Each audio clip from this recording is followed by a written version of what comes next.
My name is Jen Fuhrer, and welcome to Makilala. Joining in the conversation are my co-hosts Cristina Pastor and Rachelle Ocampo. We are honored by the presence of not one, but two outstanding Filipino Americans in New York. Taking time up from her super hectic schedule as the New York City Commissioner of the Department of Small Business Services, Commissioner Maria Torres Springer. Making a mark in the restaurant business in Woodside as the owner of Papa's Kitchen, an upcoming dining and singing restaurant that serves traditional Filipino cuisine, Miss Beth Roa. Commissioner, Beth, welcome to Makilala. Thanks. Thank it's great you. to be here. Thank you. We're so excited to get to know both of you. Well, Commissioner, first I want to say thank you and congratulations. When we heard the news that you were appointed by Mayor de Blasio to lead a small business, the services department, we were like, yay, Pinay power, finally, right? Yeah. But how does it feel to lead a group of leaders and when you heard the appointment? Well, I have been so fortunate to be part of this amazing administration over the last several months while we've been in office. It's been a great journey and a real privilege to be able to do what we can to help businesses grow in New York, to help people get good jobs, and to strengthen neighborhoods. So it's been really fun but busy. Wow. Christina? You know, when the de Blasio administration was trying to put together his government, everybody in the community was waiting, okay, there has to be a Filipina somewhere. And then you were named, and we were so happy, really ecstatic that a Filipino was named. Congratulations Thank again. you. Yeah, it was like one of the proudest moments, I guess, in our That's community. right. So how did he invite you?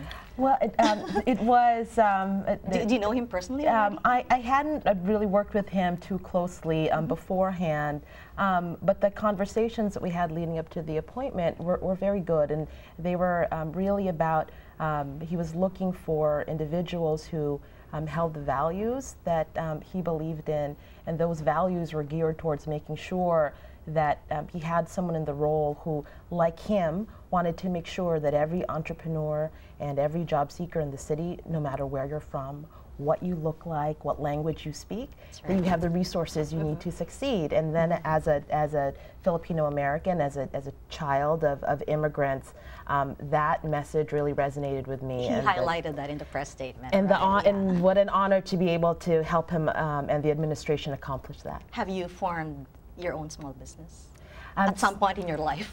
So not personally, but yeah. my family, both my parents had started various small businesses, and certainly from a family of business people, a long line of business people, and so it's very much in my blood. And it's been very both educational and challenging to take that experience, but then relate it to New York, because New York has so many different, there are over 200,000 businesses, 98% of them are small. But you know, as Beth can probably attest to, they're not all the same, right? Yes, they have different challenges. But how do you define small business? Is it the number of employees or the capitalization? So for us, it depends. So it depends on who you ask. But the way we think about it is that these are businesses that are under 100 employees, just to give a sense, and that actually makes up about 98% of the businesses in New York. Right. I think one example that we have is Beth, who received your education from University of Santo Tomas, and you went to New York University too. You have a full-time job. So in finance, so what motivated you to start a small business, Papa's Kitchen in New York? So actually when we opened it, right, we opened it for my father. He was here, he's a retired engineer, so his passion is cooking. So he was the one who taught us how to cook it, therefore we named the restaurant Papa's Kitchen. Oh, that's why it's not Mama's Kitchen. Mama's Kitchen. It's a tribute to my father. Wow. So is he still the one cooking? Right no, he's not cooking anymore. But in the beginning, he was there every step of the way, teaching us how to cook, how to navigate the kitchen, how to talk to people, how to budget, to, you know, like everything. So, but in the end, you know, he's not a healthy man anymore. He has a lot of sickness. He has heart problem. He has gout. So he has to stay home, watch everything from the sideline. And you know, he's one of those parents that's very proud when we got into the New York Times. Yeah, I was going to say, you have such yeah. great Congratulations write-up too. from various bloggers, including the New York Times. New York Times, twice that in must, New York. That must be like, oh my God. Oh yeah, oh yeah. Actually, what we did is, so let's talk about some of the challenges that we went through, right? So we're off the beaten path, Papa's Kitchen, right? And we did a lot You're of in promotion. Woodside, right? Woodside Yeah, okay. Avenue, yes. So we did a lot of promotion, right? We kind of talked to a lot of Filipino. We did advertising with ABS-CBN, but it doesn't seem like it was working for us.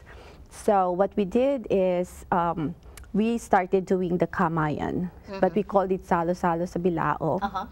So Salo-Salo sa Bilao. So one of these reputable food blogger for the New York Times 20 years ago happened to be passing by Oh, is that to Papa's Kitchen. Is that Ligaya? Huh? Is that no, Ligaya? that's Oh, not no, that's Ligaya. not. Okay. Prior to Ligaya, we had someone. He has a lot of follower, actually, that reads his article or his blog. So he was there. He came to us a couple of times, especially in the beginning, right? And when he put us on one of his blogs for the Kamayan, the Salo-Salo sa Bilao, New York Times came after, Picked up, like yeah. about a week or 2 weeks after they made the reservation. We didn't know it's them. So So what was it like trying to start up your business? Did you have problems dealing with City Hall? Because Commissioner Maria is here right now.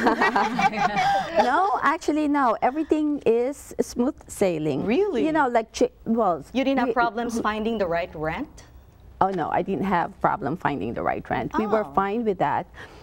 What I had problem with is, you know, the name. I think the name, you know, like if you miss a period, miss a comma, miss one letter, you have to go back. I think filling that's out forms. Yes, in filling out forms. Yes, that's the only problem. But otherwise, everything is fine. Actually, talking about the forms, but before we do that, Commissioner, you received your bachelor's from Yale, and you got your master's in Harvard University of Kennedy The Kennedy School. School. It's all like public sector oriented, but then you had a lot of work dealing with community, private sectors, and business, and that's how you got into this great job you're in there now. But how do you? I mean, you also said earlier that that's also in your the press release that you want the small businesses to be open to, regardless of what color or where you live or who you are. So what kind of resources are open for small businesses? It was interesting hearing about the story of how the business opened, and one thing that I mentioned earlier, no two stories of opening a small business or expanding a small business are alike.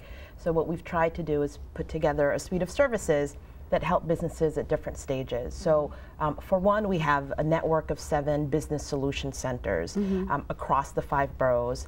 And at those centers, there are a number of services that are being offered: access to financing, help navigating government, access to training, business education courses, and for a lot of the immigrant entrepreneurs in the city, and by the way, half of self-employed New Yorkers are foreign-born, so the immigrant entrepreneurship community is so thriving here that there are translation services and courses offered in different languages. So that's one set of services.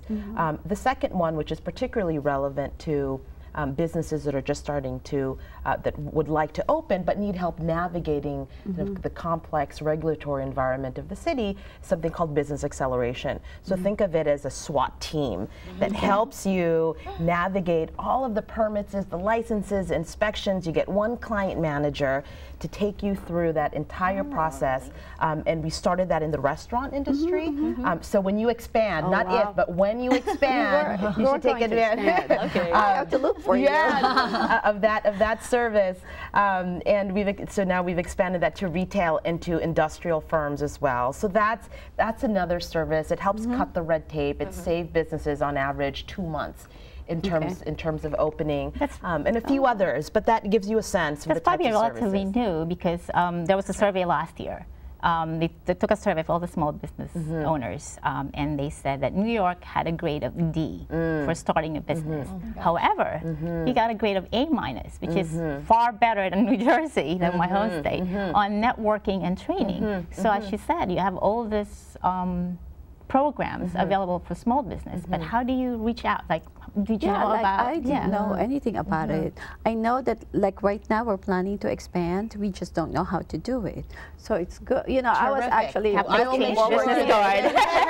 it wasn't Makilala, you would not be able to. Not that I'm trying to push for it, but if you were a regular person, small business owner, trying to start a small business, how would they expect to find out about this? You know, like you can't just say, "Oh, go online." Like, what are some proactive ways that your department has been trying to go out there? It's a very good question. We've been really focused on making sure not just that we have good programs, but to your point, that people know about them, and that we shouldn't just expect people to walk into our business solution centers, right? There aren't enough of them, and just, you know, truthfully, for a lot of immigrant entrepreneurs, some of the barriers that they face, whether it's language or cultural, there's also the mistrust of government. That's true. And I'm government, I'm here to help. No one always believes that, right? And so what we've tried to do then is to work with community partners, organizations that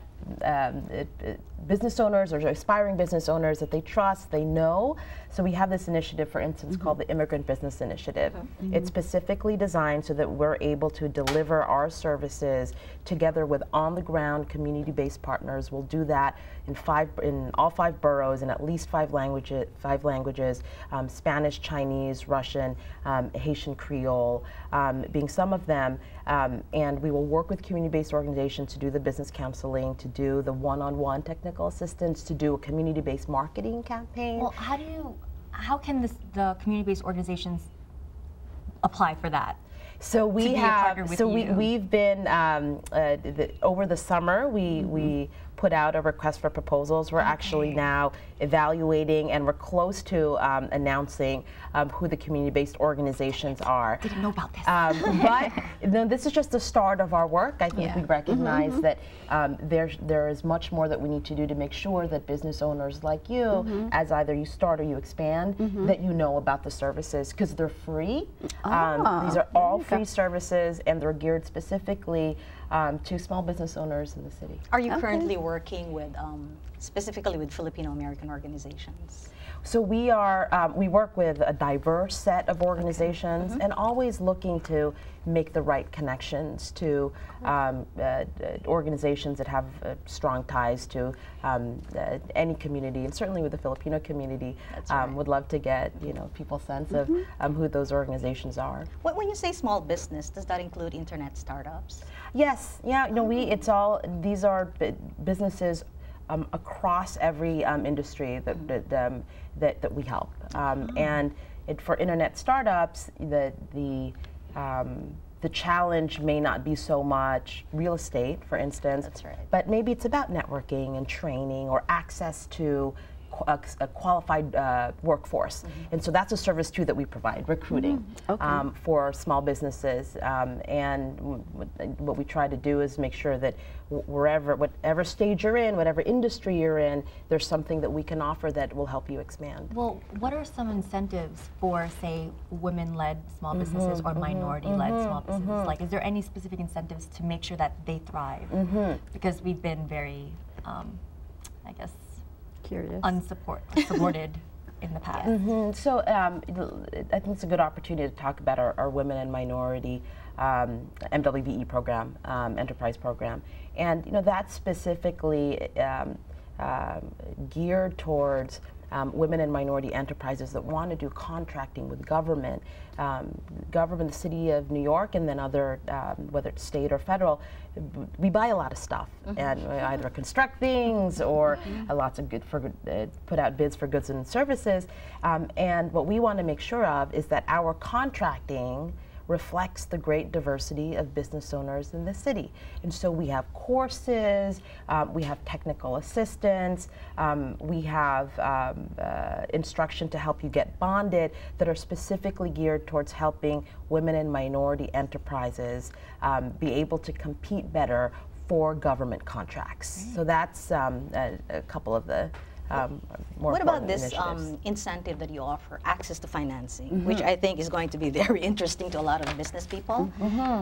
Can you walk us through that specific program? Sure. So, again, here it's a recognition that the financing needs of businesses are not monolithic.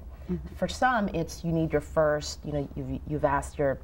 You've used your credit cards, you've asked your friends and family, you need a little bit of a boost, a $10,000, $20,000 loan.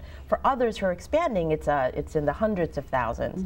So we are working with dozens of lenders. So we're not a lender ourselves, but we refer you to the right lender, and it could run the gamut from someone who's going to help you expand and you need a lot of working capital, and it's a traditional lender, or an alternative lender. And for a number of small businesses, traditional, conventional lending criteria are too strict, and they need an alternative lender, right? And then all the way to the other end of the spectrum, micro loans, really small loans that help jumpstart a business idea.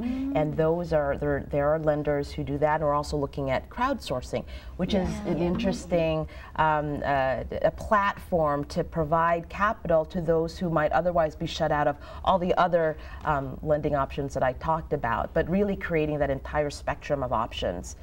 Again, to be able to serve business owners of every type. Like Beth is talking about wanting to expand. Yes. So how much budget do you need, Beth? I don't know. Actually, you see the backyard of that restaurant. Expand it's actually physically? Physically. So actually, it has a big backyard, like about, well, we measured it. So it's probably Add more tables. I don't know, $20,000 more just to expand, just to do the whole thing. Yeah, because we have to move the kitchen in the back. That's right. It's like starting over again. We have to Are you close, looking to approach her department? I don't know. Or you already have money of your Now own? that you're talking about it, maybe. Yeah, so you don't even have to go to Shark Tank and figure out how to get together like this. That's one of my favorite shows. What So. has been the most challenging thing for you to actually expand? Like, why now? Why not 5 years ago? Why not like? Now would be a good time because because of all the publicity, right? We have a lot of people coming over. It's a Filipino restaurant, but the majority of our customers are non-Filipino. Really? So, yes, a lot of That is non-Filipino. So a lot of them wanted to sit down, like sing for a long time, for like 2-3 hours. So if you don't expand, that part, the turnover is going to be very slow for us, and we can't make that much money. So if we have more rooms, more chairs, it's okay for them to stay, enjoy, have fun, and then bring more friends next time. Papa's Kitchen has karaoke, right? Yes, we do have karaoke. That's one of the attractions of that restaurant. As always. Can't believe it's time to wrap up our conversation.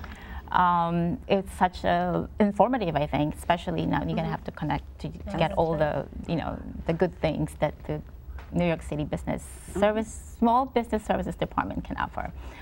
So we'd love to thank the Commissioner for gracing our show. Would you like to say a few words? Just to thank all of you for having me, and I'm really excited to hear that business is well and that there are opportunities to expand. We'd love to be able to help. And for all of the viewers, aspiring business owners who want to expand, I hope they take advantage of the city services. You can call 311. You can go on our website, www.nyc.gov/SBS. These are free services. They're designed for you to be able to allow you to grow as an entrepreneur. Oh, thank you. And Beth, do you want to invite them to Papa's Kitchen? Sure. First, thank you for coming over. Thanks for inviting me. Not coming over, but being here. Thank you. And we'll see you ladies and new commissioner at Papa's Kitchen. Sure, we'll be there. Enjoy the ladies' night. Enjoy the ladies' night. Enjoy the Kamayan night, right? It's available on Tuesdays, Wednesdays, and Thursdays. But call ahead of time. Okay, so we conclude our show with a performance. Thank you so much. With a performance from the award-winning singer from New Jersey, Jared Morton. A recent graduate and a presidential scholar from the University of the Arts, where he received a bachelor's degree in vocal performance and also taking master's in music education. A very talented singer who had shared the stage with various performers such as Morton. Jared's an artist with a big heart who shares his voice not only for entertainment but for helping other people. This particular song he's about to sing, Thank You for Your Love, composed by Dennis Garcia of Hot Dog Band, was recorded to express those who supported the survivors and victims of Typhoon Haiyan. I guess this song is dedicated for all of us. Ladies and gentlemen, Mr. Jared Morton.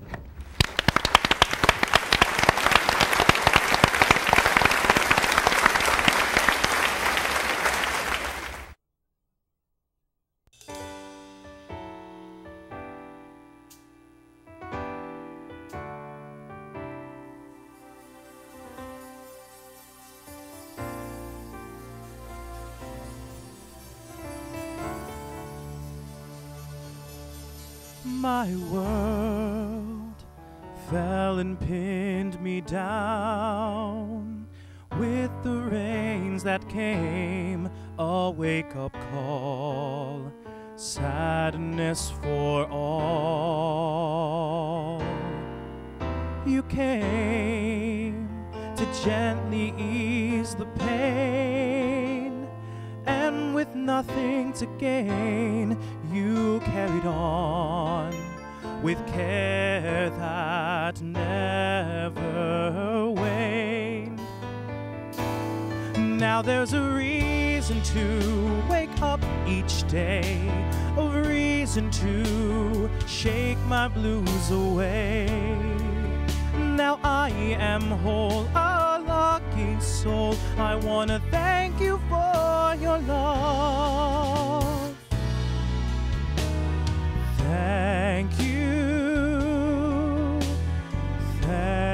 you for your love.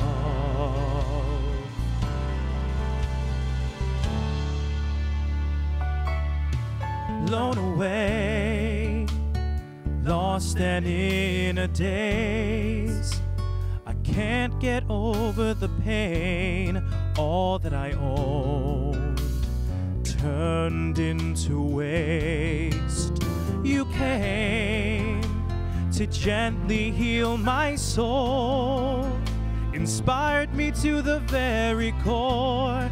You touched me where no one has been before. Now there's a reason to wake up each day. I thank the Lord for sending you my way. Now I am whole, a lucky soul. I want to thank you for your love. Thank you for your love. I saw my world in shades of black and gray, turning blue with every passing day. And just when I thought that maybe all was lost, my life took on a new turn, and it's all because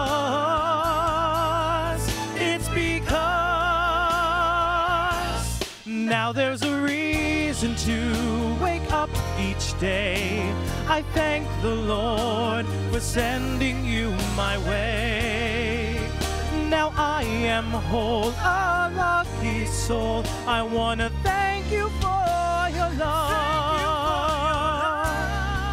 No looking back, no more pain, no more dark clouds.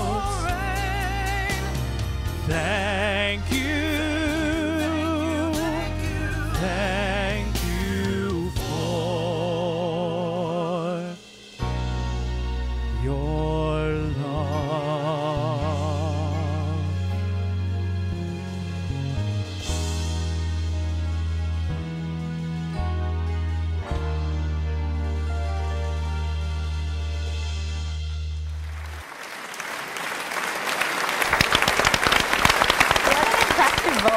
Now that's a reason to wake up each day. Thank you, Jared. To know more about Jared and his performances, please go to his website at jaredmartinsings.com.